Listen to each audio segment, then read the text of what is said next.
Imagine you're on trial for your life. You had one chance to send a message to the man who would prosecute you, a message that might have saved you, but you had to send it through the one person least capable of delivering it. That's the end of Plato's Meno. And the man who walks into this conversation will, within a few years, help put Socrates to death. To understand why this moment is so devastating, we need to know what's already gone wrong.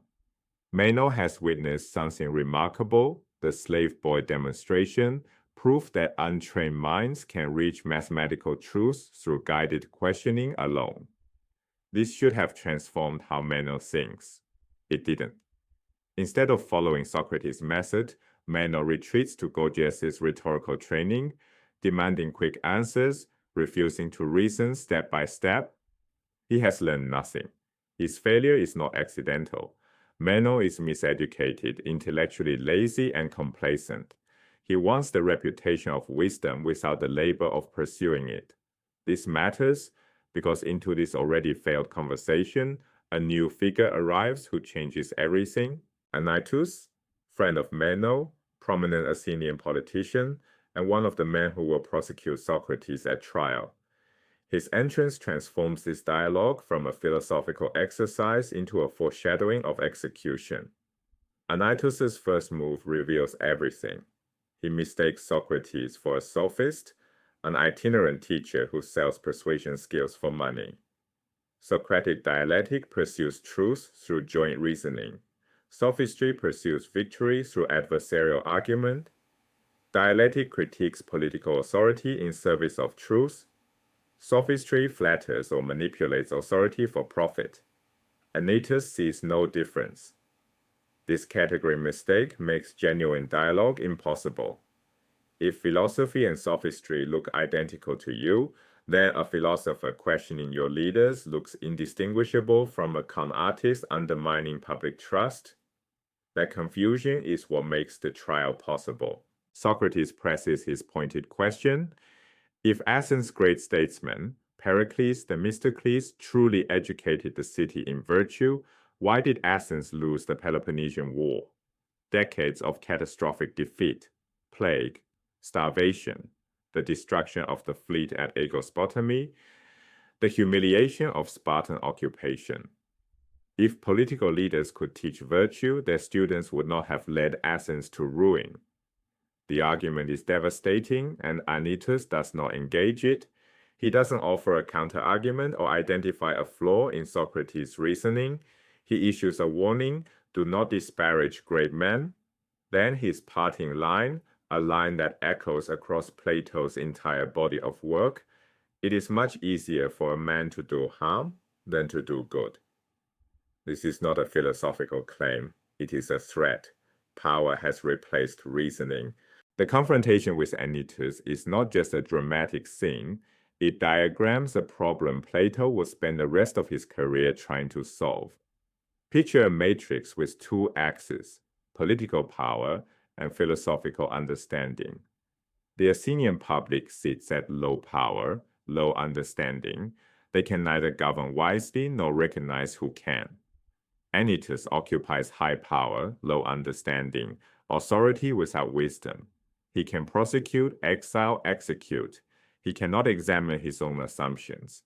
Socrates occupies low power, high understanding, wisdom without authority. He can identify what virtue requires. He cannot enact it. Now look at the fourth quadrant.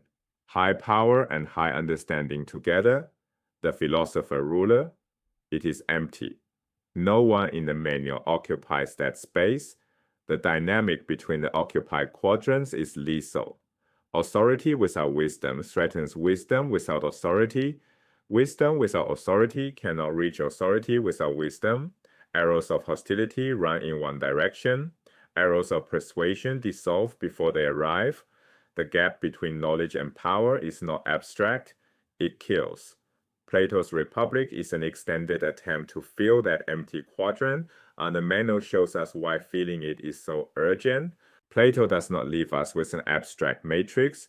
He shows what happens when the gap cannot be closed, in two of the most ironically devastating lines in ancient philosophy. First move. Socrates concludes that since no teacher of virtue can be found, virtue must not be knowledge, it must be a divine gift, granted without understanding. He then turns to Meno and calls him blessed and divinely favored, since Meno possesses this virtue. The irony is precise and lethal. Meno has demonstrated throughout the dialogue that he lacks genuine understanding. The divine gift language is not theology. Written after Socrates' execution, it is bitter irony, a polite declaration that communication has completely failed. Second move. Socrates asks Meno to persuade Anytus that philosophical inquiry is not a threat to Athens, but its greatest service. The wrong messenger now carries the most important message. Meno cannot understand Socratic inquiry. He has proven this across the entire dialogue. He certainly cannot explain it to a man already convinced it is dangerous. The life-saving message will never arrive. Socrates knows it. This is not hope. It is farewell. Step back, and the Meno's true structure becomes visible. The entire dialogue defines genuine Socratic inquiry by demonstrating what it is not. Three characters embody three false modes. Meno represents heuristic argumentation, fighting to win, not to understand. His combative refusal to reason seriously parodies real philosophical exchange. Anytus represents uncritical traditionalism, defending the status quo by silencing questions. He replaces evidence with intimidation.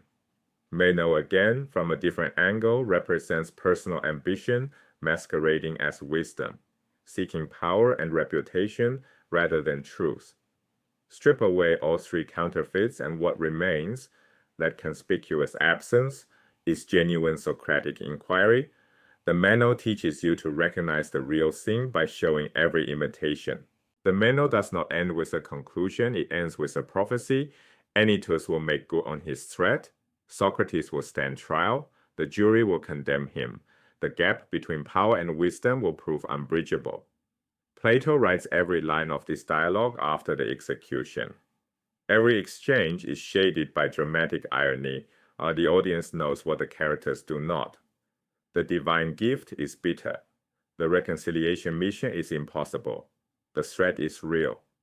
The Meno does not describe a philosophical problem. It enacts the tragedy that results when the problem goes unsolved. That empty quadrant, power and knowledge together. Plato spent the rest of his life trying to fill it. Some would say we still haven't.